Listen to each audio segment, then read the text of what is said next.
La modestie. C'est un mot qui évoque un éventail d'émotions et d'interprétations. Pour les chrétiens, c'est une vertu profondément liée à la foi. La modestie, c'est l'humilité, le respect et une vision équilibrée.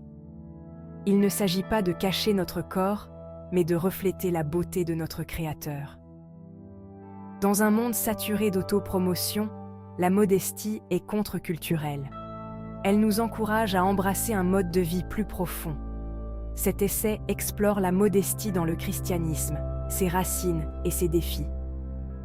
La conversation ne porte pas uniquement sur les vêtements. Il s'agit de nos cœurs et de la dignité inhérente à chaque être humain. La Bible nous offre des conseils sur la modestie, en mettant l'accent sur la pureté intérieure et les expressions extérieures de révérence. Des passages comme Première épître à Timothée, chapitre 2, versets 9 à 10, et Première épître de Pierre, chapitre 3, versets 3 à 4, offrent des principes pour une tenue vestimentaire modeste. Le message de la Bible n'est pas d'imposer des règles rigides, mais de promouvoir des cœurs alignés avec le cœur de Dieu. Au fil de l'histoire, le concept de modestie a été interprété et exprimé de diverses manières au sein des communautés chrétiennes.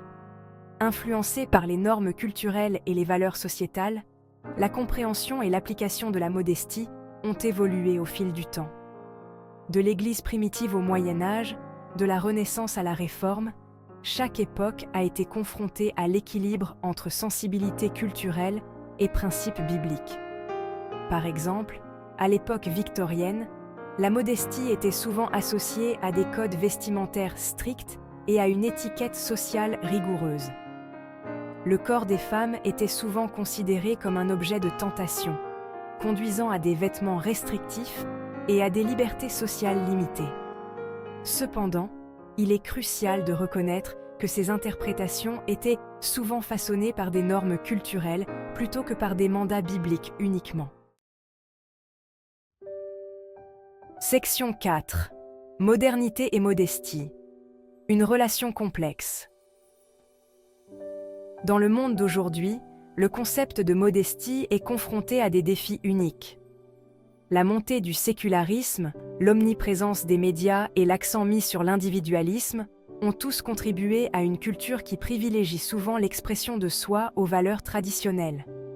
Internet et les médias sociaux, tout en offrant des plateformes de connexion, peuvent également perpétuer des normes de beauté irréalistes et l'objectivation. Malgré ces défis, on observe un regain d'intérêt pour la modestie chez de nombreux chrétiens, en particulier les jeunes. Cette résurgence est motivée par un désir d'authenticité, un rejet de l'hypersexualisation et une soif de sens et de but plus profond. Beaucoup cherchent à se réapproprier la modestie comme un moyen d'honorer Dieu, de se respecter et de promouvoir des relations saines. Section 5. Naviguer la modestie dans un monde moderne, défis et opportunités. Naviguer la modestie au XXIe siècle exige sagesse, discernement et grâce.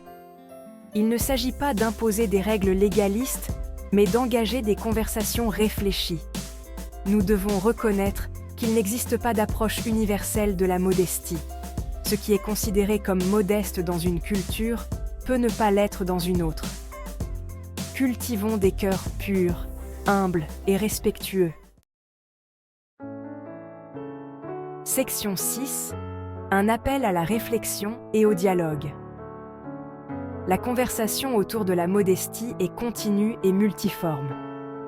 Il ne s'agit pas de condamner ou de juger les autres, mais de favoriser la compréhension, la grâce et le respect au sein du corps du Christ.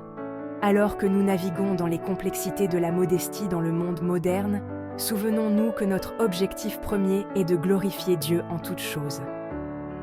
Abordons ce sujet avec humilité, reconnaissant que nous sommes tous imparfaits face à la gloire de Dieu. Soyons prompts à écouter, lents à parler et lents à nous mettre en colère, faisant preuve de grâce les uns envers les autres, comme le Christ nous a fait grâce. Que notre quête de la modestie soit caractérisée par l'amour, l'humilité et le désir d'honorer Dieu dans tous les aspects de notre vie. N'oubliez pas de cliquer sur le bouton s'abonner si ce n'est pas encore fait. Merci beaucoup de faire partie de notre communauté de foi. À bientôt pour une nouvelle vidéo.